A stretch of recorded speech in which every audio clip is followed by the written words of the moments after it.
বন্ধুরা আসসালামু আলাইকুম। আপনারা কেমন আছেন? আশা করি আপনারা ভালোই আছেন। আলহামদুলিল্লাহ আমিও ভালো আছি। আজকে নিয়েছি একটা পুঁইশাকের আঁটি আর নিয়েছি মিষ্টি কুমড়া। আজকে আমি এইগুলো মিষ্টি কুমড়া দিয়ে কীভাবে পুঁইশাক রান্না করতে হয় সেটা আপনাদের সাথে শেয়ার করব। বন্ধুরা কে কে আপনারা মিষ্টি কুমড়া দিয়ে পুঁইশাক খেতে পছন্দ করেন অবশ্যই কমেন্ট করে জানাবেন।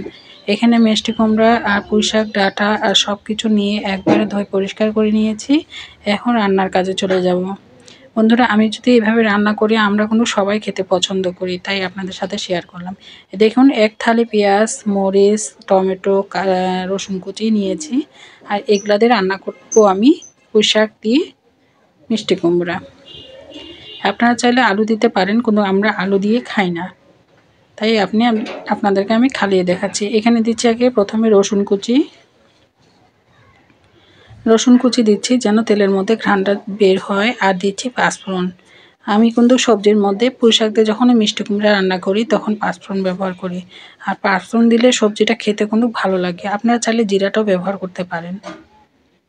এখন রসুন কুচি আর যে পাঁচফোড়নটা দিয়েছি সেটার ঘ্রাণটা বের হওয়ার পরে আমি দিচ্ছি পেঁয়াজ কুচি আর দিচ্ছি কাঁচামরিচ, পাকা মরিচ সব একসাথে।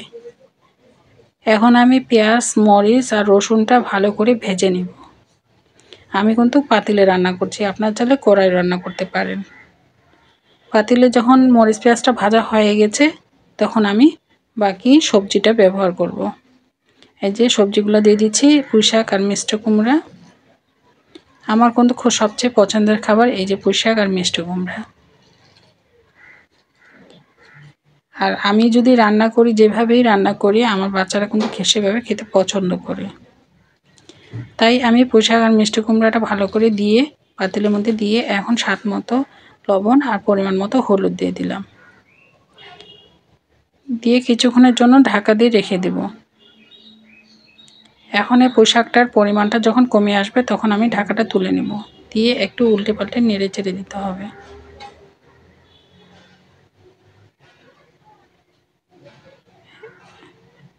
এভাবে উল্টাপাল্টা করে একটু নেড়ে চেড়ে দিচ্ছি।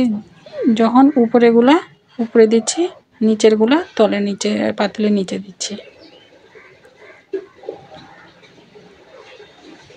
দেখুন বন্ধুরা কতগুলো ছিল কতটুকু কমে আসলো, আরও কমে আসবে।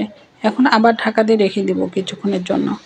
ঢাকা দিয়ে রেখে দেওয়ার পরে এই যে দেখুন বন্ধুরা আরও কতটা কমে এসেছে, আর একদম মিষ্টি কুমড়োটাও ভালো সিদ্ধ হয়ে গেছে। এখন অনবরত নেড়ে যেতে হবে, তাও একটু পানি আছে।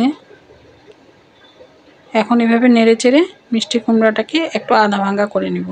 আর সাইডে আমি ডিম ভেজে নিচ্ছি।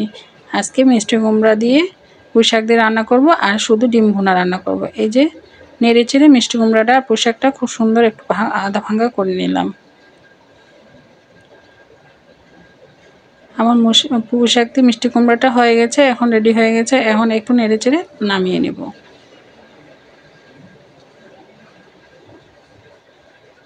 আর এদিক দিয়ে আমার ডিম ভুনাটাও হয়ে গেছে।